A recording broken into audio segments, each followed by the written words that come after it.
Y ahí vamos a poner en presentación acá. Ahí estamos. Bien. Bueno, como les decía, este material ya está en la plataforma. También subí las clases que hemos hecho hasta el momento, así que me parece que está todo en la plataforma. Si hubiera algún problema, ustedes me avisan, ¿ok? Bien, entonces hoy día vamos a empezar a ver alcanos, ¿ya? Bueno, recuerden ustedes que los alcanos, fíjense, es un carbono que tiene 4 enlaces simples, por lo tanto, su geometría es tetraédrica y por lo tanto su hibridación va a ser sp3. Entonces todos los alcanos van a tener una hibridación sp3, ¿ya? Más o menos, bueno, cuando es el alcano el metano, que es el alcano más pequeño, ¿cierto? Tiene, ¿cierto? La geometría tetraédrica, ángulo 109,5. Sin embargo, cuando ya uno de estos hidrógenos lo reemplazamos por otro grupo, metilo, por ejemplo, el ángulo es un poquito mayor, tiene que dar espacio, ¿cierto? Estos grupos son voluminosos, los hidrógenos son pequeñitos, por lo tanto se ajustan mejor a esta geometría tetraédrica, pero aquí este grupo que es mucho más voluminoso genera un aumento de este ángulo, ¿ya? Eh, eh, en general, fíjense ustedes, a medida que yo voy reemplazando estos hidrógenos por otros carbonos, fíjense ustedes que se empieza a generar una estructura de carbonos que es en zigzag, ¿ya? Si yo reemplazara este hidrógeno por otro carbono, sería un zigzag. Por eso cuando nosotros escribimos, ¿cierto? Así, dibujamos una estructura, yo por ejemplo el etano, en vez de escribirlo el propano sobre el butano, el butano sería CH3, CH2, CH2, CH3, ¿cierto? Ya, pero esto yo lo puedo simplificar y escribirlo así. 4. ¿Ya? ¿Se fijan? Ahora, ¿por qué en zigzag? Justamente porque estamos generando la geometría que se daría en los átomos de carbono. Es decir, en esta forma de escritura, lo que yo estoy indicando son solamente los átomos de carbono. ¿Se fijan? Cada vértice de estos ángulos es un átomo de carbono que está ahí. Y nosotros sacamos la cantidad de enlaces con hidrógenos dependiendo restándoselo a los enlaces que tiene con los otros carbonos. Por ejemplo, nosotros sabemos que estos de aquí tienen 4 enlaces, ¿cierto? Todos los carbonos solamente van a poder formar 4 enlaces. Pero aquí está ocupando 2 para unirse a otros carbonos. Por lo tanto, le quedan 2 enlaces que debería cumplir, ¿cierto? Entonces, aquí se supone que va a haber un hidrógeno, que yo no los anoto, ¿cierto? Para simplificar, estos dos serían 2 hidrógenos. Aquí solamente tiene un enlace carbono-carbono, por lo tanto, este carbono acá debería tener 3 hidrógenos unidos con él. ¿Se fijan? Lo mismo este de aquí, tiene solamente 2 enlaces carbono-carbono y por lo tanto debería tener 2 hidrógenos unidos con él. Y así, ¿se fijan? Entonces, cuando yo escribo esto de acá, lo que estoy haciendo es solamente indicar los átomos de carbono. ¿Se fijan? Y ahí ustedes pueden sacar cuántos átomos de hidrógeno van a estar unidos a cada uno de estos átomos de carbono. ¿Ok? Eso en términos generales. Bueno, Profe, otra cosa, en el dígame. último, en el último faltaban 3, ¿cierto? Acá sí, porque en el fondo yo Ah, no lo escribí, pero en el fondo se supone que este carbono de acá, como tiene solamente un enlace carbono-carbono, él debería estar unido a 3 átomos de hidrógeno. Hidrógeno, hidrógeno, hidrógeno. ¿Te fijas? Lo que pasa es que yo no escribo esto, yo escribo solamente esto. ¿Ya? Esto representa esto de aquí.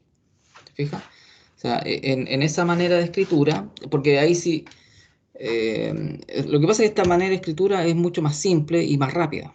¿Te fijas? Entonces, por eso es importante entender qué significa, ¿ya? Estas líneas acá.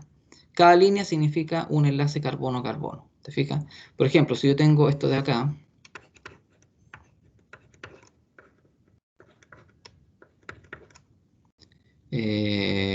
no sé, un NH2, por ejemplo, ya. ¿Qué significa? Que aquí voy a tener, estos de aquí también representan carbono, ¿se fijan? Carbono, carbono, esto es un sistema aromático.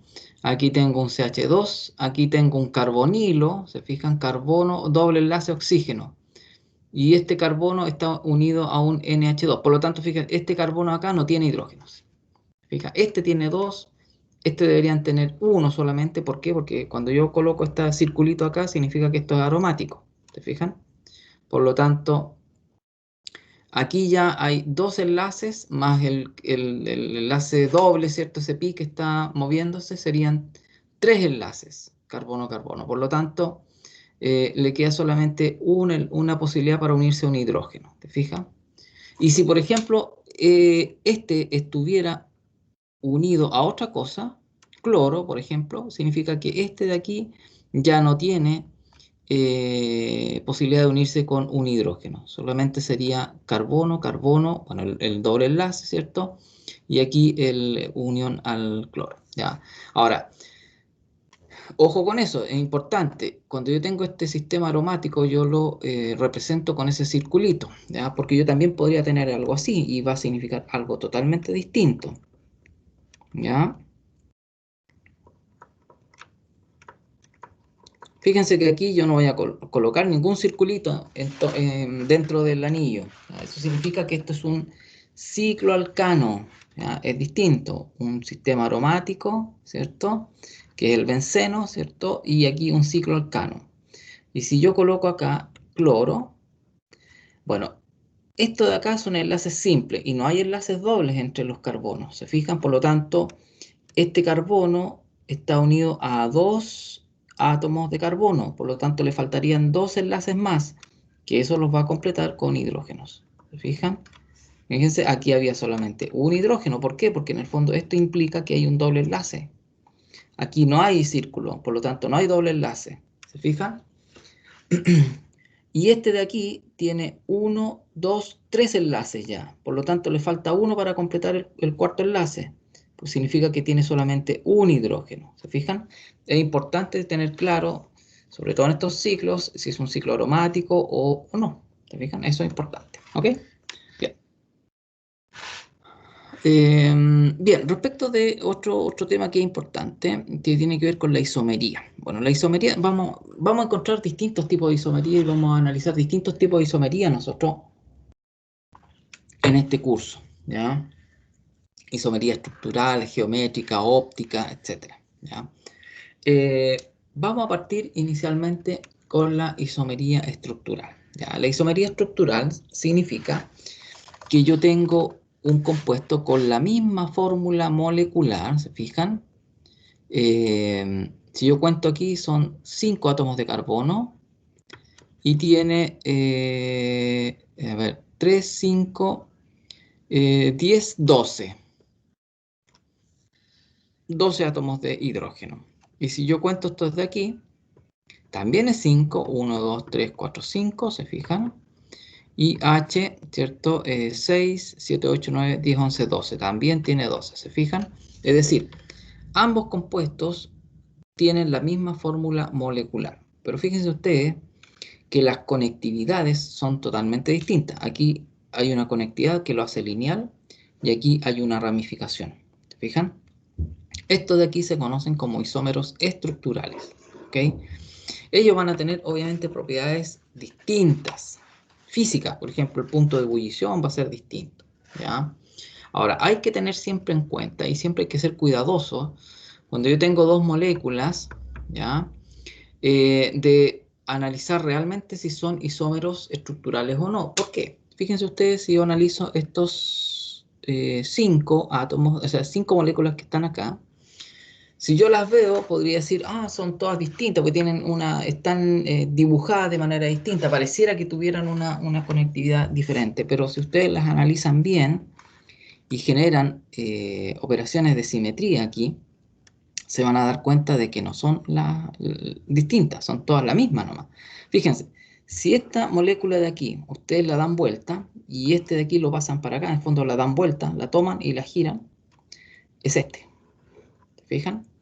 Si este de acá la dan vuelta, así en el fondo como la toman, la sacan del plano de la pantalla y la dan vuelta, se genera esta. ¿Te fijan? Esta de acá, si ustedes la sacan del plano de la pantalla y la dan vuelta, así, ahí, se genera esta. ¿Se fijan? Y si en el fondo esta de acá, ustedes escribiesen el CH3 en vez de en este sentido, lo escriben en este sentido, obtienen este. Es decir, aquí no estamos enfrente a isómeros estructurales. Es la misma molécula escrita o dibujada de distintas formas. ¿Se fijan? Entonces hay que tener siempre cuidado de estar seguro que la conectividad es la diferente. ¿Ya? Ahora, ¿cómo ustedes pueden hacerlo fácilmente? Escriban el nombre de esto. ¿Ya? Escriban el nombre. Y siempre les va a dar el mismo nombre en todas ellas. Por lo tanto, es el mismo compuesto. En cambio, aquí, si ustedes escriben el nombre, va a ser distinto. Son distintos compuestos. ¿Se fijan? Bien. Respecto a las propiedades de los alcanos, bueno, los alcanos, eh, las fuerzas que operan aquí, fíjense, son de dipolo inducido, dipolo inducido. ¿Por qué? Porque en el fondo yo no tengo ningún átomo que tenga una electronegatividad mayor que el carbono. Se fijan, aquí son todos carbonos e hidrógenos. O sea, la diferencia está entre el carbono y el hidrógeno nomás, ¿ya? Pero entre uniones carbono-carbono es la misma electronegatividad. Por lo tanto, yo no tengo polos o dipolos permanentes aquí, ¿se fijan? Es distinto a lo que yo les mencionaba antes. Por ejemplo, si yo tuviera aquí un cloro en esta estructura o acá mismo, si yo tuviera un cloro, ahí yo genero un enlace que es polarizado, ¿se fijan? Porque va a haber un dipolo permanente. Pero aquí no, ¿se fijan? Aquí no hay la posibilidad de un dipolo permanente. Por lo tanto, las únicas fuerzas intermoleculares que podían estar operando son las de dipolo-dipolo inducido, ¿ya? Que esas son, como ustedes vieron en Química General 1, eh, son dipolos instantáneos, ¿ya? Que en el fondo se generan por el movimiento al azar que tienen los electrones y que en un momento pueden generar que los electrones en esta zona estén microsegundos aquí más cerca de esta parte de la molécula y se genera un dipolo instantáneo menos y eso obliga a que, y, bueno, obviamente aquí va a estar más y por lo tanto eso obliga que en otra zona de la molécula si aquí hay un exceso, así en un instante del tiempo, hay un exceso de carga, va a obligar a que estos electrones que estén en esta zona se desplacen, ¿cierto? Porque va a haber una repulsión, por lo tanto aquí se va a generar un delta más y aquí un delta menos, ¿se fijan? Esos son dipolos instantáneos en otra fracción de segundo esto va a cambiar, ¿se fijan? Y va a ser otra distribución. Entonces, esos son los dipolos inducidos, ¿cierto?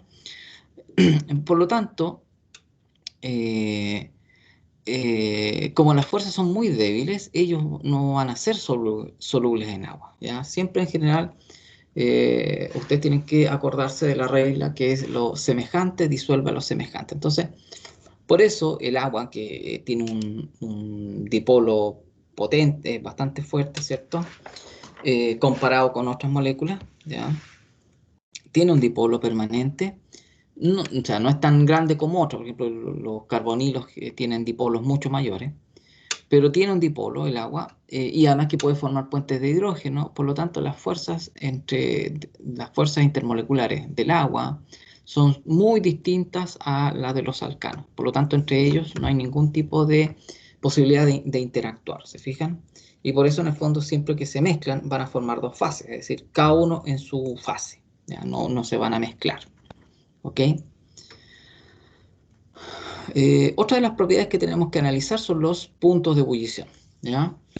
Eh, Aquí estamos comparando, fíjense ustedes, el tamaño de la molécula. Aquí está el número de átomos de carbono. Este es el punto de ebullición, ¿cierto? Y aquí está la gráfica en azul de los alcanos lineales, ¿ya?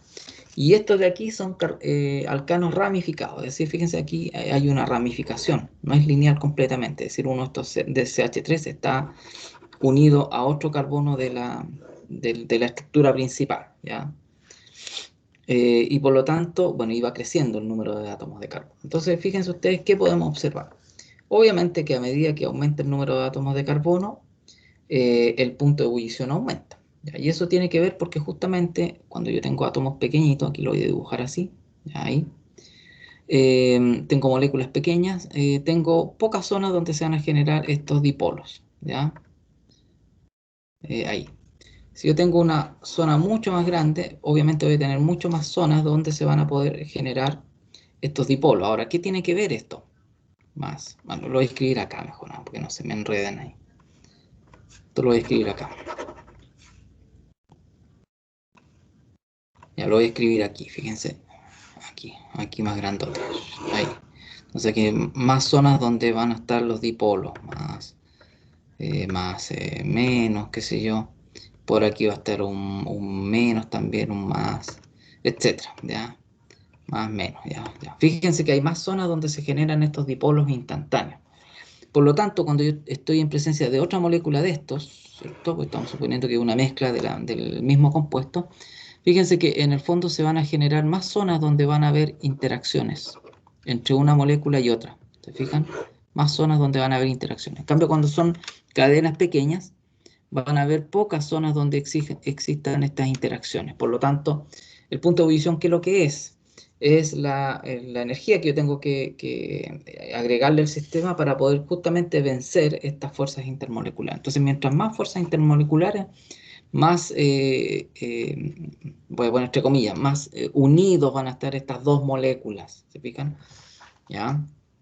Y cuando son tamaños más pequeñitos, menos unidos van a estar estas moléculas, por lo tanto es más fácil poder separarlas, ¿se fijan? Entonces por eso a medida que va aumentando los átomos de carbono, los puntos de ebullición aumentan. Ahora, fíjense ustedes que los isómeros ramificados, como este de aquí, que es un isoalcano, son más bajos que los lineales. ¿Y por qué? Porque estos ya parten con una deficiencia. Porque en el fondo yo puedo tener acá, fíjense, voy a dibujar una cosa así, ahí vamos a poner, aquí está la ramificación y aquí está esta otra parte, ¿ya? Y aquí va a estar esta otra parte de acá, vamos a suponer, así que van a estar así, pueden estar así, esto es solamente ahí o pueden estar los dos así, se fijan ahí, da lo mismo, ahí. ¿Qué significa? Que estas ramificaciones impiden de que estos grupos se puedan acercar mucho, ¿ya? Todo este tipo de fuerzas intermoleculares, seguramente ustedes lo vieron, tienen que haberlo visto, depende mucho de la distancia, ¿ya? Es decir, como son interacciones, son dipolos tan chiquititos, su campo de acción es muy limitado en el espacio, por lo tanto yo necesito acercarlos lo suficiente para que ellos empiecen a poder interactuar. ¿Ok? Imagínense, no sé si alguno ha tenido la experiencia de jugar con unos imanes que son súper potentes. Ya yo los puedo tener un poco más alejados y yo ya siento que hay una fuerza de atracción. Pero fíjense, algunos de estos imanes de avisos, ¿ya? Que usan en publicidad, ya que son muy, muy, muy débiles esos imanes. Yo tengo que acercarlos mucho, mucho, mucho para que ellos se puedan actuar. ¿Por qué? Porque en el fondo el campo magnético ahí es muy bajito, ¿ya? En cambio aquí lo mismo. Aquí no es un campo magnético, más bien de tipo eléctrico, porque en el fondo tengo cargas aquí, ¿se fijan? Pero la idea es la misma, en el sentido de que como estos son dipolos muy pequeños, yo necesito acercarlos mucho para que ellos puedan, en realidad empiecen a sentir el campo del otro, ¿ya? Y por lo tanto me empiezan a generar las fuerzas atractivas, ¿ya? Y justamente cuando yo tengo aquí una ramificación, ¿ya? Impido que estos se puedan acercar mucho, por lo tanto, fíjense, eso implica que sus puntos de ebullición van a ser menores. ¿Y por qué son menores? Porque justamente las interacciones son más débiles todavía, ¿se fijan? Entre ellos, ¿ya? Y lo mismo, si tiene más ramificaciones, más abajo debería estar esta curva, ¿se fijan? Mientras más ramificaciones o ramificaciones grandes, también más abajo debería estar esta curva, porque justamente la distancia a la cual se pueden acercar va a ser no va a ser tan cerca, ellos no se pueden acercar mucho, ¿ya? La distancia va a ser mayor, ¿se fijan? Esa es la idea. Y aquí podemos ver esos ejemplos, fíjense. Aquí tengo el pentano, el 2-metilbutano y el 2,2-dimetilpropano. Son todos estos isómeros, se fijan, tienen distinta conectividad. Todos obedecen a la misma fórmula molecular, pero tienen una estructura distinta. Este de aquí es lineal y por lo tanto, fíjense, imagínense que yo tengo otra molécula de esta, ¿ya? y la puedo acercar mucho, ¿ya? Porque en el fondo no hay ningún obstáculo, ¿cierto?, que me permita que no ocurra. Sin embargo, acá, fíjense, estos grupos metilos de aquí. Fíjense, este grupo metilo impide, ¿cierto?, que se pueda acercar más una molécula. Y además hay otro efecto, fíjense ustedes, si ustedes lo analizan bien. Fíjense la superficie útil, por decirlo así, disponible para que se generen estos dipolos es alta, porque es una superficie casi. Pero aquí fíjense que empieza a adoptar una forma más de cilíndrica, de esfera, perdón, ¿se fijan? Por lo tanto, fíjense, va a haber menos superficie donde generar ese tipo de interacciones. Y aquí, fíjense, es como una pelotita esto. Por lo tanto, hay menos puntos donde se pueden interactuar. Imagínense que yo tengo otra molécula acá, más o menos así. Fíjense, va a ser esta zona nomás. En cambio aquí, fíjense, esta misma, vamos a poner esta misma acá, fíjense, tengo toda esta zona, ¿cierto?, donde se pueden generar estas interacciones. Entonces, a medida que empieza a tomar una forma más esférica, la superficie útil, por llamarlo de alguna manera, donde se van a generar estas interacciones, empieza a ser más pequeña. ¿Se fijan? Entonces, a medida que aumenta esas ramificaciones, esta superficie empieza a ser menor y por lo tanto, obviamente, estas dependen mucho de la cantidad de interacciones que yo tenga para que puedan interactuar atractivamente dos moléculas. ¿Ok? No sé si se entiende. ¿Ya? Si no, me avisan. Voy a ver acá el chat si es que alguien tiene duda. Pareciera que no. Ok. Bueno, si alguien no me entiende, me interrumpe nomás o me escribe en el chat. Yo voy a estar mirando ahí el chat de vez en cuando para ir viendo las consultas, ¿ok? Y lo mismo, si, aunque ya haya hablado algo, ustedes me escriben y yo por último retomo el tema, ¿ok? Si no hay problema. Bueno, algunas propiedades, fíjense, aquí hay una comparación de ciclos, fíjense lo mismo, ciclo propano, ciclo butano, pentano, hexano, octano, octano, son ciclos, igual, a medida que aumenta el número de átomos de carbono, el punto de ebullición aumenta. En general las densidades aquí son todas menores a 1, por lo tanto son menos densas que el agua, o sea, si yo lo mezclo con agua, el agua es más pesada y por lo tanto va a estar abajo de la mezcla y todos estos hidrocarburos son más livianos que el agua y por lo tanto van a estar arriba del agua. ¿Ok? Ya, esto lo vamos a ver después porque en el fondo ahí vamos a hacer un capítulo, una sección especial sobre ciclo alcano. Ya, pero en términos generales los ciclos alcanos, en general yo los puedo representar como figuras geométricas, ¿cierto? Para uno de 3 es un triángulo, uno de 4 un cuadrado, uno de 5 un pentágono, etcétera, ¿ya? De ahí vamos a ver con más detalle esto de aquí, la teoría de tensiones de Weyl, un ratito más.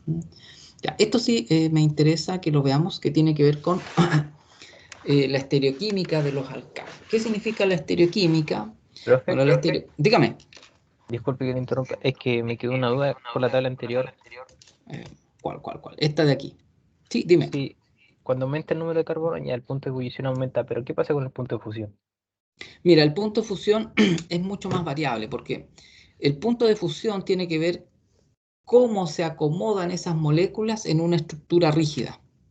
Entonces no es necesariamente tan regular, digamos, como el punto de fusión.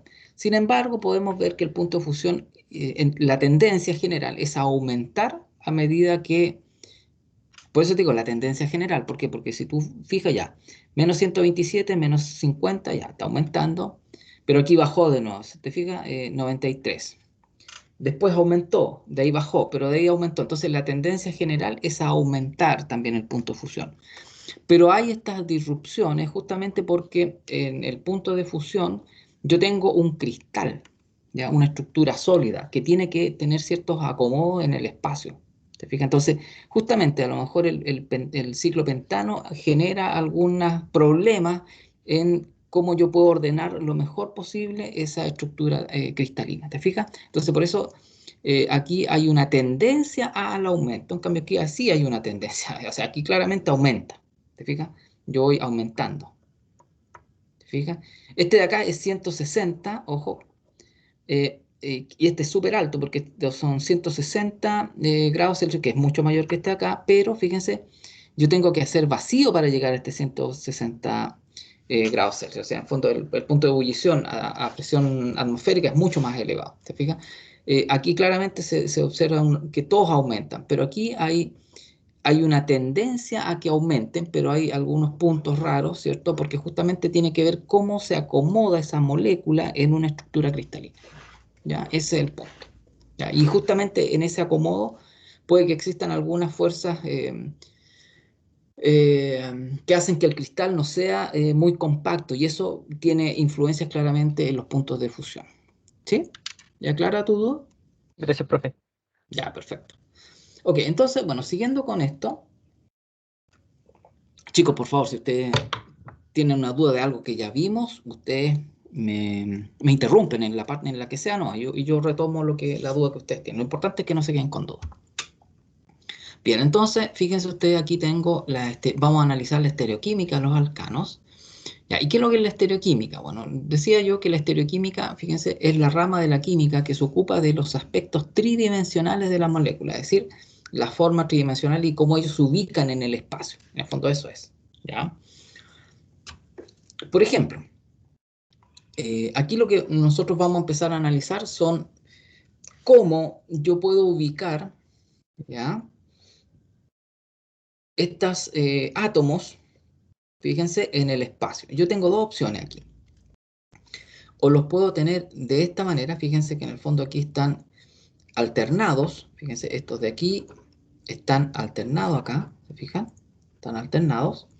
O yo los puedo tener eclipsados, donde en el fondo estos se miran cara a cara, ¿se fijan? Ese se mira cara a cara con este. Este se mira cara a cara con este. Este se mira cara a cara con este. O alternados, que en el fondo están eh, entre medio. ¿Se fijan? Es un poco la idea, entre medio. Entonces, ahora, ¿cómo ocurre esto? ¿Cómo se genera que adopte esta posición o adopten estas posiciones? Bueno, justamente a través del giro en este enlace simple. ¿Ya? Las moléculas no son estructuras estáticas. ¿Ya? Hay energía en ellas y por lo tanto hay movimientos en ellas.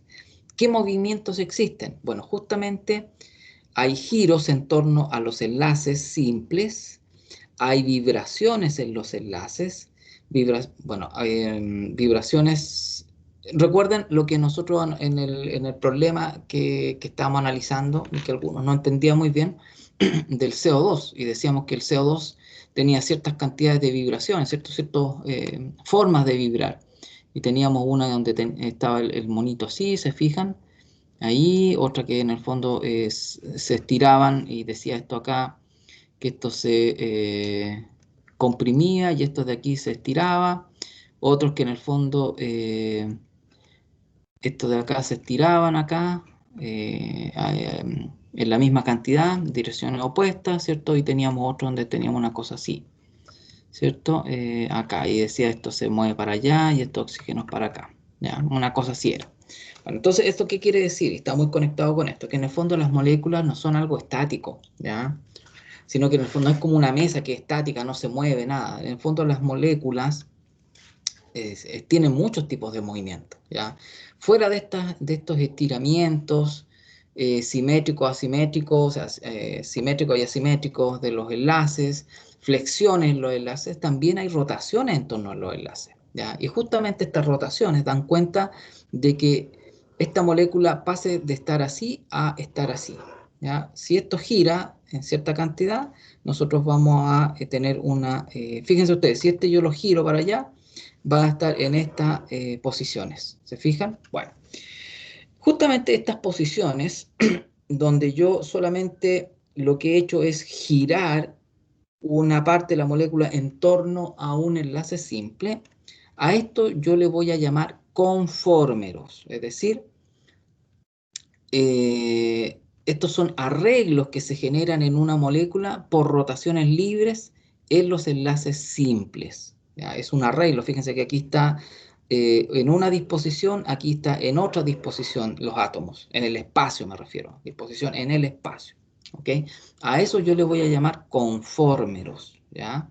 No es una molécula distinta, es la misma molécula que en el fondo se está moviendo y está adoptando distintas posiciones en el espacio. ¿Ya? Los átomos aquí están espacialmente ubicados en distintas formas. ¿Ya? Entonces a eso yo les voy a llamar conformero. Y esto se da en rotaciones los enlaces sigma, el enlace simple. Ya, si yo tuviera un enlace doble no puedo rotar. ¿Por qué? Porque la energía que necesito es muy alta porque tendría que romper un enlace primero para poder rotar. ¿Se fijan? Entonces esto es solamente enlaces sigma, carbono-carbono. ¿Ya? Y por ejemplo estos de aquí no generan estos conformeros en esta zona. Aquí en esta zona no puedo generar conformeros. Es decir, no puedo, este no pasa a este de acá por una simple rotación. Los hidrógenos que están en torno a ese carbono o este carbono de aquí con este carbono sí pueden ir rotando. ¿Se fijan? Estos pueden rotar, pero estos dos no pueden rotar así. ¿Se fijan? Eso es importante. ¿Por qué? Porque aquí hay un enlace doble. Aquí hay enlaces simples, por lo tanto aquí se pueden generar distintas conformaciones en torno a este enlace, ¿ya? En torno a este enlace, pero no en estos dos enlaces carbono-carbono, porque aquí hay un enlace doble, ¿se fijan? Bueno, también existen restricciones cuando yo estoy en un ciclo.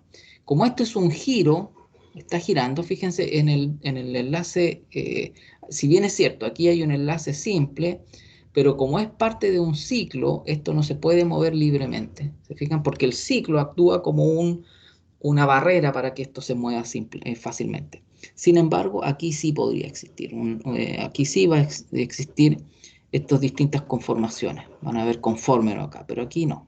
¿Se fijan? En este enlace de aquí.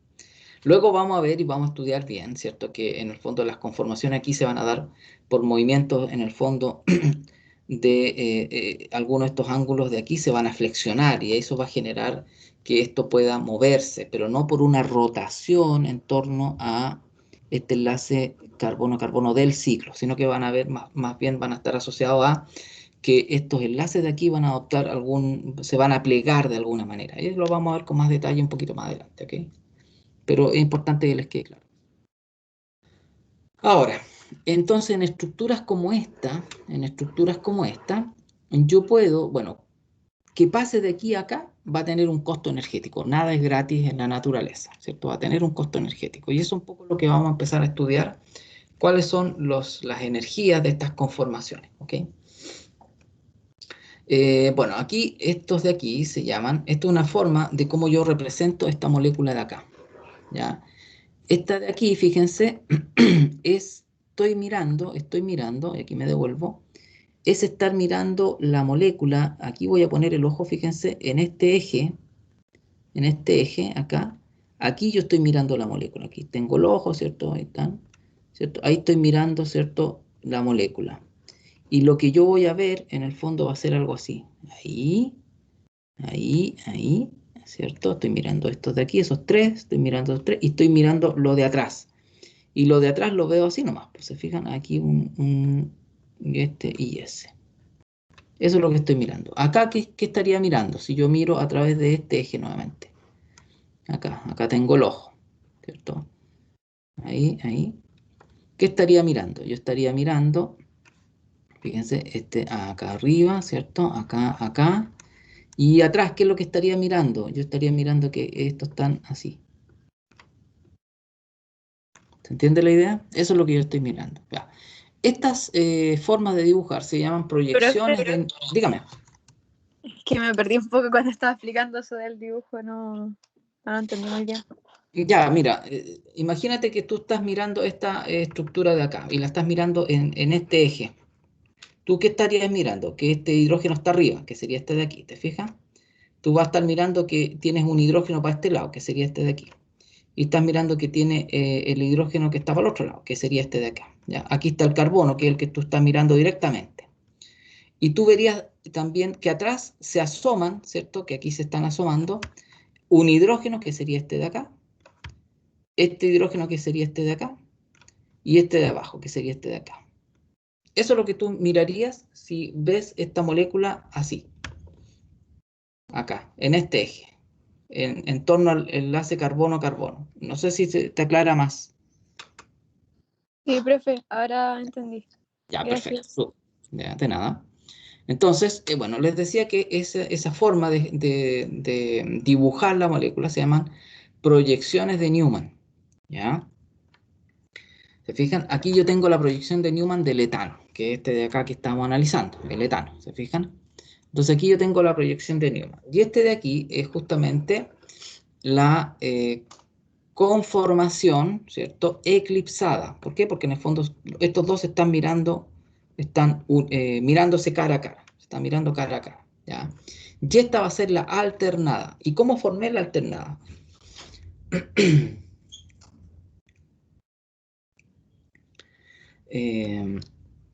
¿Cómo formé la alternada?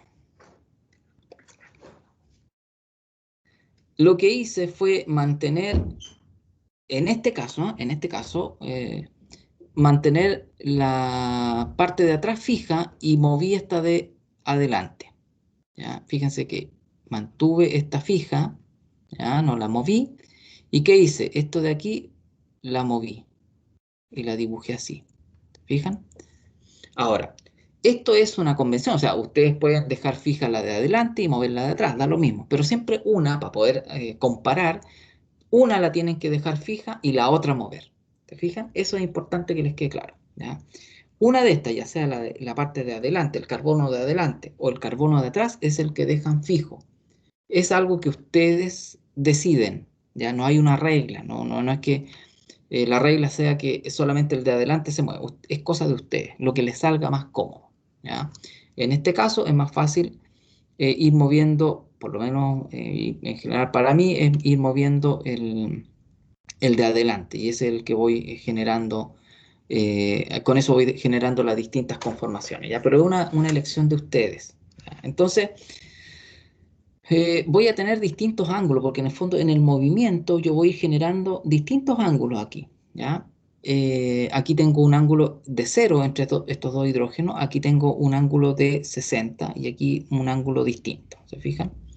Aquí en el fondo esto es la representación ya en caballete, que en el fondo es como este de acá, este es una estructura de caballete, lo que está aquí, ¿se fijan? De lo mismo. ¿Se fijan? Ahí está eclipsada, ¿cierto? Y yo lo estoy mirando desde aquí. Desde aquí. De aquí yo tengo el ojo. Y estoy mirando este eje de aquí. Este carbono-carbono, el enlace carbono-carbono. ¿Se fijan? Y ahí genero la alternada, ¿cierto? Y cualquier otro valor. Ahora, Profe, dígame. siempre se deja una fija. Siempre se tiene que dejar una fija para poder hacer las comparaciones.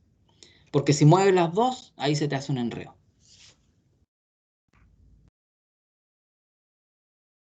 Entonces, fíjense ustedes, energéticamente esto tiene la forma de la curva energética, tiene esta. Aquí una sinusoide, ¿se fijan? ¿Ya? Sinusoide. ¿Por qué? La máxima energía es claramente cuando ellos están eclipsados. ¿Y por qué? Porque en el fondo aquí hay interacciones, aquí hay orbitales con electrones y por lo tanto estos orbitales están muy cerca. Por lo tanto hay energías repulsivas. ¿Ya? Sin embargo, cuando estos están alternados, fíjense aquí, la energía baja. Estos son energías relativas, energía de esto respecto de eso, ¿se fijan? No es una energía absoluta, sino que son energías relativas. Entonces, fíjense, cuando está a 60 grados, nos encontramos en la posición donde ellos están lo más alejados posible. ¿Ya? No pueden estar más alejados de 60 grados. Y por lo tanto va a ser el mínimo de energía. Y cualquier otra posición que esté entre 0 y 60, ¿cierto? Serían estas de aquí. Estas de aquí. ¿Fijan? Esas serían hasta acá. La máxima energía repulsiva y aquí la mínima energía repulsiva. ¿Por qué? Porque están más alejados estos enlaces de aquí. ¿Se fijan? Están lo más alejados posible. ¿Ok? Ahora, a esa energía, ¿cierto? Esa energía que tiene que ver justamente, esta energía repulsiva, se le llama tensión torsional, ¿ya? Porque justo viene de la torsión, del giro que se hace, ¿cierto? Y para dejarlo en la posición eclipsada. Por eso se llama energía torsional, ¿ok? Y se ha calculado que para el caso de estos dos enlaces hidrógeno-hidrógeno, es de 4 kJ por mol, por interacción hidrógeno-hidrógeno, 4 kJ por mol. Es decir, en total, como aquí tengo 4, aquí tengo 4 y aquí tengo 4, sería 12 en total. ¿Ya? 12 más o menos 12 kJ por mol. Ya que esto está en calorías también serían 3. ¿Te fijan? 3 kilocalorías. Ahí aplicamos un factor de conversión para llegar de kilojoule a kilocaloría. Entonces, si yo estoy hablando en joule, son 12 en total de la molécula completa, ¿ya? Y si estoy hablando en calorías, son 3 kilocalorías. 1 kilocaloría por cada interacción hidrógeno-hidrógeno, ¿ya? Tensión torsional. Entonces, todas las moléculas van a tener esa tensión torsional justamente al ir girando, ¿ya? Algunos detalles, ¿ya?, de las conformaciones. Bueno, a temperatura ambiente, la barrera energética, en el fondo esa tensión torsional, se vence fácilmente, ¿ya? Y las moléculas rotan fácilmente, ¿ya? Sin ningún problema van rotando, van pasando de una conformación a otra, ¿ya? Y para pasar de una conformación a otra tienen que vencer esta energía torsional, esta tensión torsional, ¿se fijan? Las conformaciones alternadas tienen energías más bajas que la eclipsada, ¿ya? Y como dice acá, la alternada permite que las nubes de los electrones de los enlaces carbono-hidrógeno estén lo más alejadas posible, ¿ok? Bueno, vamos ahora a pasar a otra molécula donde en el fondo, ¿qué estamos haciendo? Vamos a reemplazar uno de estos hidrógenos por un grupo CH3 y vamos a ver qué pasa. Bueno, ¿qué conformaciones yo puedo tener? Estas dos nuevamente, es decir, si bueno, yo parto por esta, ¿cierto? Parto por esta conformación para poder empezar a analizar las otras. Fíjense que aquí se movió el de atrás, ¿se fijan? Es una cosa de elección de ustedes, ¿no? Quién va a mover, quién no, pero siempre una tiene que quedar fija. Entonces aquí yo tengo una conformación escalonada, ¿cierto? ¿Ya? O alternada también le llaman. Depende del libro, el nombre que le ponen. Algunos le dicen alternado, en otros libros le dicen escalonado, ¿eh? Ya, pero fíjense, si esto yo lo muevo para acá, este de aquí mejor, ya, para hacer lo mismo. Yo lo muevo así, ¿ya? Este hidrógeno va a parar acá y quedaríamos con esto, ¿cierto? Si nuevamente este hidrógeno lo muevo hacia acá, voy a generar este mismo de acá. ¿Se fijan? Si yo lo muevo para acá, este hidrógeno, todos estos 3 hidrógenos que están atrás, los muevo, ¿cierto? Acá, me va a quedar acá, hidrógeno. Este se va a mover a esta posición, aquí me va a quedar el hidrógeno.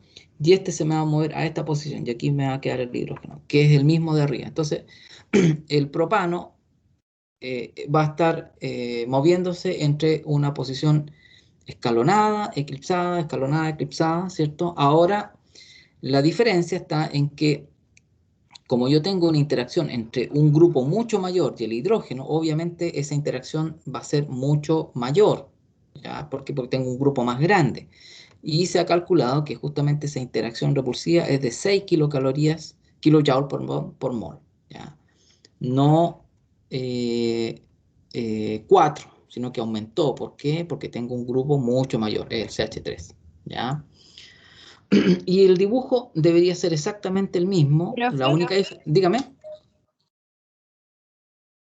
dígame. siempre van a estar en contaste, Constante van a estar movimiento. en movimiento. Ah, ya, eso. Siempre, siempre. Las moléculas siempre se van a estar moviendo. Excepto, luego vamos a ver que este fuera un grupo muy grandote y la energía fuera muy grandota. Ahí los movimientos se empiezan a restringir. Pero en estas moléculas pequeñas, los movimientos siempre van a existir, ¿ya? Y ahí ustedes van a ver que, bueno, luego lo vamos a ver con algunos otros ejemplos, que hay algunos que van a ser muy grandotes y eso obviamente ya no se van a mover tan fácilmente como los que tienen energías de esas tensiones torsionales más chiquititas, ¿ya? Pero igual se pueden mover, ¿se fijan? Pero en general sí, la respuesta sí, siempre se están moviendo, ¿ya? Siempre se están moviendo. Entonces, fíjense ustedes que ahora la única diferencia entre el diagrama de energía del propano y del etano es que la energía torsional va a ser mucho mayor, pero va a ser la misma, ¿se fijan? Porque tengo dos posibilidades, ¿ya? Aquí voy a tener un CH3, ¿cierto? Y aquí voy a tener un CH3. Pero aquí, fíjense, en el fondo, la única diferencia está, por ejemplo, calculemos. Para el caso del propano, ¿cierto? Dijimos que era 6 kJ por mol. 6 kJ por mol. Y estas de aquí, que se mantienen, igual tengo que considerarlas, son 4. Por lo tanto, tendría 10, 14. En vez de ser de 12, va a ser de 14. ¿Se fijan? Baja más alta, un poquito más alta. Y esto igual va a bajar. Y más alta. ¿Se fijan? Es la única diferencia que voy a tener del diagrama de energía potencial respecto del ángulo diedro, ¿cierto? Para el caso del propano. Es decir, voy a tener una energía torsional mayor. ¿Por qué? Porque tengo que considerar que la energía, que la interacción CH3 con el hidrógeno ya no es 4, es 6. ¿Fijan? Va a ser un poquito más alto. ¿Fijan? Ya. Bueno, lo mismo que en el caso del etano, las conformaciones alternadas tienen una energía más baja que las eclipsadas, ¿cierto? Porque ahí están los grupos más alejados posibles, ¿ya? Obviamente la tensión torsional va a ser un poquito mayor que la del etano, por lo que veíamos recién. Y ahora fíjense que va a cambiar bastante el diagrama a medida en que yo reemplazo otro hidrógeno por un grupo CH3. Aquí yo tengo el butano. ¿Se fijan qué hice? Reemplacé este hidrógeno por un CH3. Y ahí voy a tener el butano. Y fíjense que va a ser distinto, porque voy a tener más posibilidades de distintos tipos de conformeros, ¿ya? Siempre voy a tener los conformeros alternados y eclipsados, pero fíjense, van a haber diferencias energéticas entre cada uno de ellos. Y aquí lo vamos a ver. Fíjense ustedes que aquí yo tengo la situación donde este es un conformero eclipsado, pero fíjense, los CH3 están mirándose directamente a la cara, ¿ya? Y aquí tengo otro eclipsado, pero fíjense, donde los CH3 no están directamente mirándose la cara, sino que en el fondo están siempre mirando a un hidrógeno, ¿ya? ¿Dónde creen ustedes que va a haber mucho más interacción eh, desfavorable, digamos? Claramente en este. ¿Por qué? Porque los grupos CH3 son mucho mayores aquí. ¿Se fijan? En cambio aquí debería ser una energía torsional, yo esperaría, mucho menor. Independientemente, fíjense que estos son eclipsados. Pero ¿quién se está mirando con quién? Ese es el punto. ¿Se fijan? Aquí son dos CH3, grupos grandotes. Por lo tanto, las interacciones aquí repulsivas van a ser mucho mayor que en este caso de aquí. Y aquí yo tengo dos posibilidades de conformaciones alternadas. ¿Se fijan? Esta y esta. Pero claramente energéticamente no van a ser las mismas. ¿Por qué? Porque justamente fíjense que aquí el CH3, si bien están separados, pero aquí están mucho más separados. ¿Se fijan? Aquí están a 60 grados y aquí están a 180 grados. Por lo tanto, ¿dónde la repulsión va a ser mínima? Obviamente en este, que los grupos CH3 están lo más lejos posible. Por lo tanto, energéticamente S de S no son iguales y DS y DS no son iguales. ¿Se fijan? Distinto era lo que habíamos visto en estos casos de acá, porque siempre las interacciones eran las mismas, independientemente de esto este rotar acá, siempre se van a generar las mismas interacciones. En cambio aquí, justamente como tengo un CH3 extra, las interacciones van a empezar a ser distintas. ¿Se fijan? Y el diagrama va a ser distinto. ¿Se fijan? Este es la energía torsional que es totalmente eclipsado, es decir, donde los dos CH3 están mirándose frente a frente. Obviamente, esos dos grupos voluminosos, grandotes, van a tener una repulsión mucho mayor. ¿Se fijan? Después, aquí se está moviendo el de adelante. ¿Se fijan? El de adelante es el que se está moviendo y el de atrás está fijo. Entonces, fíjense, aquí movimos este un poquito para acá. Ya, acá, lo movimos acá. Y generamos esta conformación alternada, ¿ya?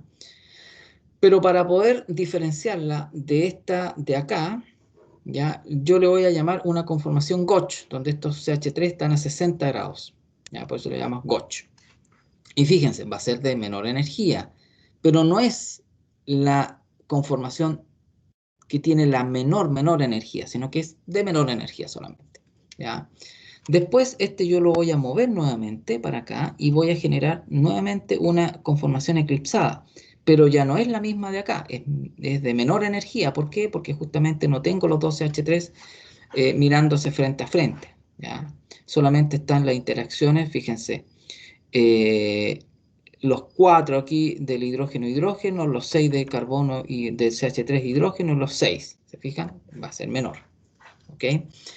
Y si yo muevo nuevamente este de aquí, voy a generar que los dos CH3 estén lo más alejado posible. Por lo tanto, esa sí va a ser la de menor energía. Esa conformación va a ser la de menor energía, la que es anti. ¿Se fijan? Anti. ¿Por qué? Porque están esto opuesto, por eso se llama anti. Y nuevamente vuelvo a generar una eclipsada de una energía no tan alta, ¿se fijan? Y si yo giro de nuevo, voy a generar otra gotch. Y si yo giro de nuevo, voy a llegar nuevamente a la conformación totalmente eclipsada. ¿Se fijan que esto es cíclico? ¿Por qué? Porque en el fondo estoy girando y voy a ir llegando a las mismas posiciones relativas. ¿Se fijan? Bueno, ustedes pueden calcular en el fondo cuánto sería la interacción CH3-CH3. O sea, ¿cuánto es el máximo aquí? Son 21 kilocalorías, ¿cierto? 21 kilocalorías. Nosotros sabemos que las interacciones hidrógeno-hidrógeno eran 4, ¿cierto? Y son 2.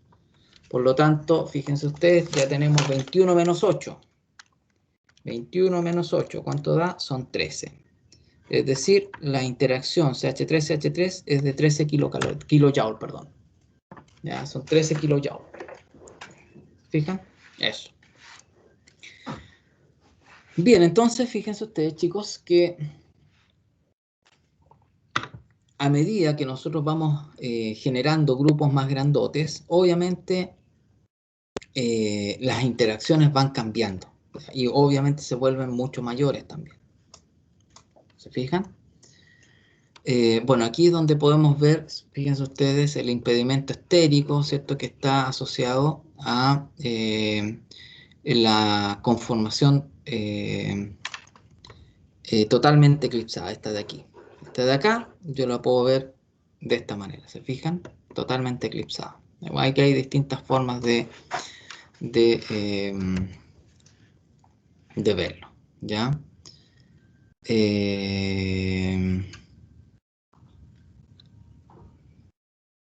No sé si tienen dudas, consultas. Profe, Dígame. ¿cómo sacó esa interacción delante? Ah, lo que pasa es que saqué, bueno, a través del total. El total, todas estas interacciones suman 21. ¿Te fijas? Y nosotros antes habíamos determinado, o sea, que estas de aquí valen 4 cada una. ¿Te fijas? ¿Te acuerdas acá? Me voy a devolver. Cada una de ellas, 4 interacciones hidrógeno-hidrógeno. ¿Ya? 4, 4. ¿Ya? Entonces hice la resta nomás. Tengo una interacción CH3-CH3, ¿cierto? Y tengo dos interacciones hidrógeno-hidrógeno. Entonces ahí están el 21, que es el total, ¿ya? Y le resté las interacciones hidrógeno-hidrógeno. Eso te da 13. Gracias, profe. Ok. Eso en términos generales de las interacciones en los sistemas que no son cíclicos. ¿Se fijan? Bueno, obviamente a medida en que esto empiezan a crecer, por ejemplo, si este tuviera un CH3 aquí, ¿ya? Y este también tuviera un CH3, bueno, habría que hacer todo un análisis, ¿cierto? Y claramente las energías van a ser mucho mayores, ¿cierto? Porque aquí ya va a ser un grupo muy grandote el que va a estar interactuando uno con otro. ¿Se fija? Entonces, va a ser una distribución probablemente diferente. ¿Se fija? Entonces, estas distribuciones van a depender de la estructura, claramente, de la molécula, y eso en el fondo es el análisis que tenemos que hacer nosotros. ¿Ok? Ahora, vamos a analizar ahora las conformaciones de los cicloalcanos. ¿Ya? Vamos a partir un poco analizando la estructura de los cicloalcanos para poder entender sus conformaciones. Bueno, los alcanos, ¿ya? Fíjense ustedes que para poder formar un ciclo, cuando son ciclos muy pequeños, se tiene que generar una gran compresión para que justamente los orbitales puedan traslaparse, ¿ya? Recuerden que en el fondo este carbono tiene una hibridación sp3, ¿ya? Y naturalmente él va a adoptar geometrías tetraédricas, es decir, de 109,5 grados los ángulos, ¿ya? Sin embargo, para poder formar el enlace, o sea, para poder formar el compuesto cíclico, que tiene un ángulo mucho menor, fíjense, mucho menor, él se tuvo que comprimir. Todos estos orbitales híbridos se tuvieron que comprimir. ¿Cuánto? Más o menos 49,5 grados de compresión, ¿ya? Significa que en el fondo existe una gran tensión en el anillo, ¿ya? Una gran tensión angular se le llama esto, ¿ya? Tensión angular, porque justamente esa tensión viene de la compresión que tienen que hacer los orbitales, ¿cierto?, para poder traslaparse. Y ese traslape igual va a ser bastante ineficiente, porque en el fondo, como están tan torcidos, tan doblados a la fuerza, digamos, el traslape que se genera no es muy eficiente. Es decir, una zona más pequeñita en la que se está traslapando para poder ahí tener la compartición de los electrones y formar el enlace covalente. ¿Se fijan? Por eso son muy reactivos, porque tienen mucha tensión angular, o sea, en el fondo están muy comprimidos, ¿ya? A eso se refiere. Si yo analizo aquí la conformación del ciclopropano, aquí yo tengo el ciclopropano, se fijan, aquí 1, 2 y el que está atrás, 3, que aquí está, lo podemos ver. Fíjense ustedes que aparte de tener esta tensión angular, ¿cierto?, la que estábamos hablando recién, ¿cierto?, por la compresión de los enlaces, ¿ya?, yo voy a tener también una tensión torsional, porque justamente estos están eclipsados, totalmente eclipsados. Entonces voy a tener, aparte de la tensión angular, producto del anillo mismo, ¿cierto?, de la generación del anillo, voy a tener la tensión torsional, ¿ya? Entonces, la tensión, y es completa aquí, ¿se fijan? Entonces, la tensión angular y la tensión torsional en el ciclopropano hacen que el tamaño del anillo sea extremadamente reactivo. O sea, este anillo es muy reactivo, ¿ya?, porque tiene mucha energía ahí, ¿ya?, tanto tensión angular como tensión torsional. ¿Se fijan?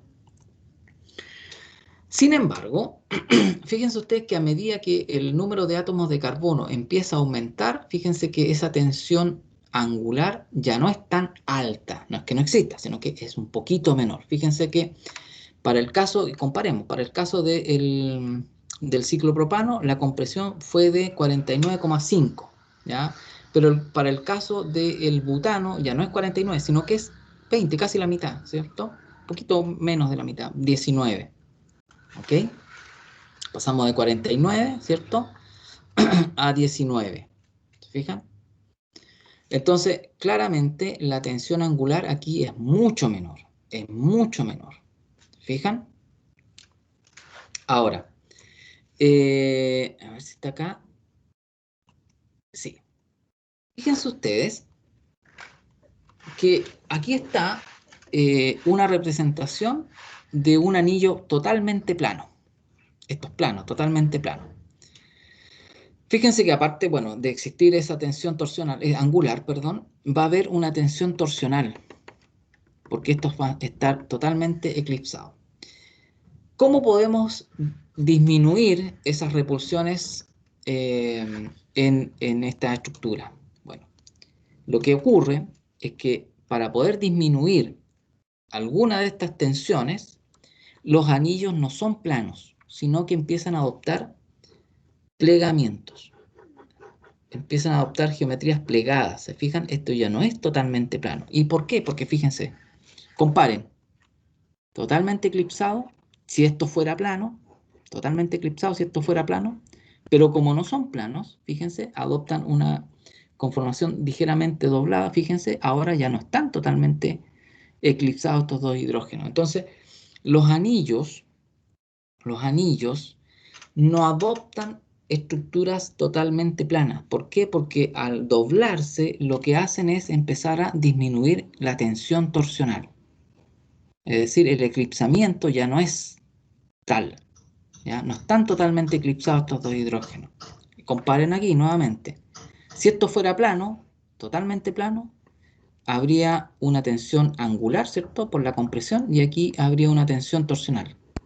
Pero fíjense, al plegarse, esa tensión torsional disminuye, porque ya no están 100% eclipsados. ¿Se fijan? Entonces, los compuestos cíclicos con 4 más átomos de carbono adoptan conformaciones que no son planas, justamente para relajar la tensión del anillo. La tensión del anillo viene dada por la tensión angular y la tensión torsional, ¿se fijan? Esas dos contribuyen a esa tensión del anillo. Entonces, ¿qué estamos haciendo? Al plegarlo, estamos disminuyendo esa tensión torsional. ¿Se fijan?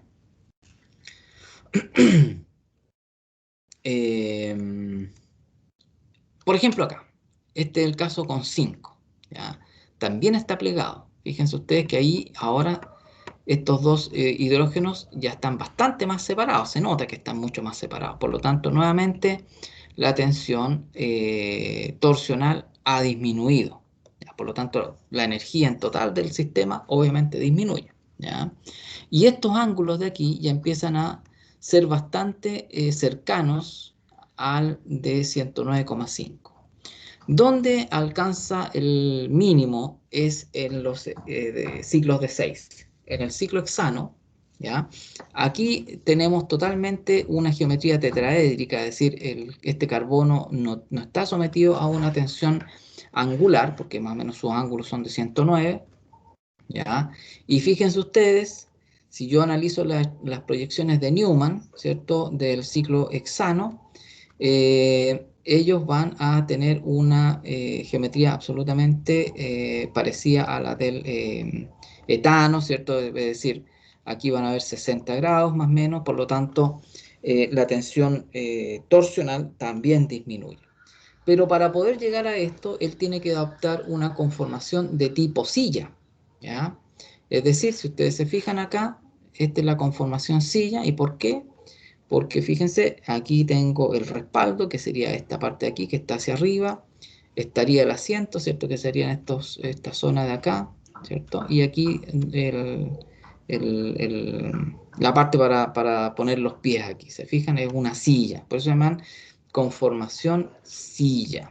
Esas son las conformaciones silla. ¿Por qué? Porque en el fondo ese es el plegamiento ideal para que la tensión angular y la tensión torsional sean las mínimas. ¿Se fijan? Y adopta esa conformación. Ahora, para pasar de una silla a otra, porque en el fondo, fíjense, esta es una conformación silla, pero esto se está moviendo, por lo tanto, eventualmente en otra conformación silla, este en vez de estar arriba, este va a bajar, ¿cierto? Y estos van a subir. Entonces se van a cambiar las posiciones y se están moviendo. Y fíjense ustedes que eso ocurre acá. Mira, aquí yo tengo una conformación silla, ¿ya? Y estas van a evolucionar de esta forma, es decir, fíjense, se va a aplanar esto, ¿ya? Y después se va a transformar en este bote torcido, después en este bote, nuevamente un bote torcido, una semisilla y vamos a llegar a la otra conformación silla. ¿Se fijan? Es decir, los ciclohexanos están en equilibrio en estas dos conformaciones silla. Y la manera como se van transitando de una conformación silla a otra es esta de aquí. ¿Ya? Es esta de acá. Obviamente van a tener distintas energías. ¿Por qué? Porque en el fondo se están moviendo y las interacciones que van a existir acá van a ser diferentes. ¿Se fijan? Fíjense que las conformaciones que son más planas son las de mayor energía. ¿Se fijan? Esta de aquí no es plana, no es totalmente plana y tiene menos energía. Y esta que es más plana también son las que tienen mayor energía. ¿Ok? ¿Y por qué? Porque en el fondo aquí hay muchas interacciones. Fíjense que aquí esta proyección, la de bote, ¿cierto? Perdón, acá. Esta de bote, esta de acá, ¿cierto? No es totalmente plana, pero sí tiene muchas interacciones eclipsadas. Aquí hay mucha energía torsional. Están todos eclipsados. El bote torcido, fíjense que disminuye esas interacciones torsionales, ¿ya? Esas interacciones directas entre hidrógeno e hidrógeno. Y se fijan ustedes, los botes torcidos, ¿cierto? Son de menor energía, ¿ok? Entonces, el hexeno, o sea, el ciclo hexano, perdón, va a estar en un equilibrio entre sus dos conformaciones sillas, ¿ok? Entre esas dos se está moviendo, ¿no? Ahora, hay ciertas posiciones que se pueden definir en una conformación silla, ¿ya? Bueno, aquí yo tengo dibujamos esta de aquí, fíjense. Y fíjense, yo puedo determinar que hay algunos enlaces que están verticales. Estos de aquí, los que están en rosadito, verticales, ¿ya? Y aquí abajo también verticales. Esos enlaces que están verticales se conocen como enlaces axiales, ¿ya? Y fíjense que hay otros que están aquí en el ecuador, digamos, del ciclo. Se fijan, acá están, estos son los axiales que yo les estoy mencionando. Y hay otros que están en el ecuador del ciclo, ¿ya? Esos de aquí, fíjense ustedes, son enlaces ecuatoriales, ¿ya? Ahora, si de aquí yo puedo ver claramente que las interacciones entre estos enlaces axiales, fíjense que van a ser mucho mayores que las interacciones entre los enlaces ecuatoriales. ¿Por qué? Porque aquí están directamente mirándose unos con otros. Aquí el espacio que tienen es mucho menor que lo que están acá, porque fíjense, aquí hay uno que está hacia arriba y otro que están hacia abajo, hacia abajo. Por lo tanto, fíjense, ellos no están totalmente eclipsados, están alternados. ¿Se fijan? Tienen cierta, no 100% alternada, pero en el fondo, sí, en el fondo van a tener, no van a estar eclipsados como estos de aquí. Si yo lo veo, fíjense, aquí sé claramente que este de aquí se está mirando con este. Ese y ese se miran, ese y ese se miran, ese y ese se miran. Por lo tanto, está bastante eclipsado, ¿se fijan? En cambio acá no. ¿Fijan? Hay un ángulo diedro entre medio. Aquí es de 60. ¿Se fijan? Aquí se ve mucho mejor, más claro. ¿Ya? Fíjense, aquí se ve justamente que estos dos de aquí no están eclipsados, que serían este de acá y este de acá, podría ser, por ejemplo, ese y ese. Fijan que no están eclipsados, en cambio estos de aquí sí, ese con ese sí. Fijan. Por lo tanto, claramente las posiciones ecuatoriales disponen de más espacio para poder albergar algún grupo de átomos mayor, ¿ya? Por lo tanto, si yo tengo un átomo grandote, vamos a suponer un cloro que es grandote, un bromo que es grandote, a él le conviene mucho más estar en una posición ecuatorial, ¿cierto? En una zona de acá, que en una zona axial. ¿Por qué? Porque en el fondo aquí va a generar mucho más interacciones repulsivas que si estuviera en una zona ecuatorial, ¿ya? Porque aquí tiene mucho más espacio para poder estar. Las interacciones van a ser mucho, repulsivas, van a ser mucho menores. ¿Se fijan? Eso es importante tener en cuenta porque vamos a ver luego, vamos a hacer algunos análisis donde vamos a ver que, por ejemplo, bueno, aquí, fíjense ustedes acá. Aquí yo tengo dos grupos CH3 que están axiales. Fíjense ustedes la interacción repulsiva que se generan. Estas se llaman interacciones 1,3 diaxial. ¿Por qué? Tengo carbono 1, carbono 2, carbono 3. Es decir, están a 3 átomos de carbonos entre ellos. Da lo mismo, digamos, no este 1,3 no tiene que ver con la numeración del anillo, sino que en el fondo que están a 3 átomos de carbono, ¿ya? Y es diaxial porque los dos están en posiciones axiales. Entonces, interacción 1,3 diaxial. Estas interacciones 1,3 diaxiales son muy repulsivas, ¿se fijan? Sobre todo con átomos más grandes. O sea, si mientras más grandote es el grupo, esa interacción va a ser mucho más desfavorable. Pero fíjense qué pasa si estos en la otra, fíjense que aquí estamos en una conformación silla y analicemos qué pasa en la otra conformación silla. Fíjense que en la otra conformación silla ambos están en las posiciones ecuatoriales, por lo tanto aquí sus interacciones van a ser mínimas. ¿Se fijan? Se van a molestar probablemente un poco con los hidrógenos, pero entre ellos ya no se van a molestar, ¿se fijan? Por lo tanto, aquí va a haber una conformación que va a ser más estable que la otra, justamente porque esta es la de menor energía, ¿ya? Este es el caso del cis, del isómero cis, 1,3-dimetilciclohexano. Pero ¿qué pasa con el isómero trans? Hagamos el análisis con el isómero trans. Bueno, aquí hay una tabla, fíjense ustedes, de las tensiones, ¿cierto? 1,3 diaxiales para distintos átomos. Fíjense ustedes que a medida que va creciendo el átomo, fíjense, o el grupo de átomos, esto claramente aumenta. Por ejemplo, el terbutilo, grandote, ¿ya? 11,4 kilojoules, uno de los que más genera interacciones desfavorables, ¿ya? Analicemos ahora el caso del trans, recién vimos el cis. Aquí yo estoy en trans, fíjense ustedes, están opuestos, este CH3 está hacia arriba y este está hacia abajo, ahí está trans, ¿ya? Fíjense ustedes que en una conformación silla voy a tener una interacción CH3 hidrógeno, ¿Se fijan? Aquí el CH3 también genera interacciones con el hidrógeno. Ya va a ser de 3,8 kJ por mol, según esto. Entonces voy a tener una interacción, ¿cierto? 1, 2, 3, esta de aquí, y también con el otro axial que está acá, que no se dibuja por efectos de simplificar el análisis, pero en el fondo existe. No nos podemos olvidar que también va a existir otro hidrógeno en posición axial y por lo tanto también este CH3 va a estar teniendo una repulsión con él. Voy a tener dos interacciones repulsivas, esta de acá y esta de acá. Y en el caso anterior, por si no se habían dado cuenta, voy a tener no solamente las interacciones entre ellos, que son las que más desfavorables son, sino que también voy a tener interacciones entre este CH3 y este hidrógeno. ¿Se fijan? Voy a tener dos tipos. CH3 hidrógeno y las que tienen los mismos CH3. Esas van a ser las interacciones repulsivas que van a existir. ¿Ya? Y aquí voy a tener interacciones CH3 hidrógeno solamente. ¿Ya? Ahora, fíjense ustedes que en la otra conformación silla, ¿ya? En la otra conformación silla, bueno, el que estaba axial pasa a ecuatorial, porque en el fondo esto se dobla. ¿Se fijan que este se dobló? Eso lo vamos a ver cuando hagamos algún ejercicio, les voy a enseñar bien, ¿ya?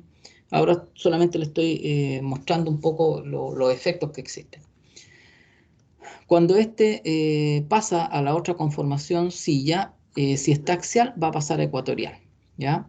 Y el que estaba ecuatorial va a pasar a axial. Entonces, fíjense ustedes, ahora este ya dejó de tener interacciones repulsivas, pero este de aquí empezó a generarlas, ¿ya? Y nuevamente, con los dos hidrógenos, es decir, aquí tengo un hidrógeno axial, tengo el otro, por lo tanto voy a tener esa interacción repulsiva, ¿cierto? Esa interacción repulsiva. Entonces, fíjense, en una silla tengo dos interacciones, en la otra silla tengo dos interacciones, por lo tanto, energéticamente estos son iguales. Distinto al caso anterior. ¿Te fijas? Distinto al caso anterior. Entonces, conclusión. Que dependiendo de las posiciones de los grupos, las interacciones van a ser distintas también. ¿Ya? Aquí fíjense ustedes, en este caso, las dos posiciones de los CH3 van a estar en cis, ¿ya? Y aquí van a estar en trans, ¿ya? Y las interacciones van a ser totalmente distintas. Aquí en el cis yo voy a tener un conformero que va a ser mucho más estable que el otro. Y en trans, cuando están en trans, ¿cierto? Los dos conformeros son equivalentes. ¿Ok? Voy a ver si encuentro un video ya para la próxima clase para que ustedes realmente vean cómo en el fondo es el movimiento. Lo que pasa es que es difícil explicarlo. Esto es mucho más fácil teniendo un modelo, ¿ya? Y ir moviendo ese modelo, ¿ya? Pero claramente aquí, como estamos en esta situación de virtualidad, es mucho más complicado hacer el dibujo y que a ustedes les quede claro. Entonces voy a buscar algún video para poder explicar cómo es el paso del cis y trans, en el fondo, o de las dos conformaciones silla, ya para que les quede mucho más claro. Me voy a dar esa tarea de buscar ese video. Bueno, chicos, lo voy a dejar hasta aquí la clase para poder alcanzar a hacer algo de dudas, consultas para la prueba de mañana. Alguien me escribió aquí, a ver, déjenme ver. Alguien me escribió. No, pareciera que no. Tenía un mensaje ahí, pero no. Debe haber sido uno anterior que me mandaron. Entonces voy a detener la grabación.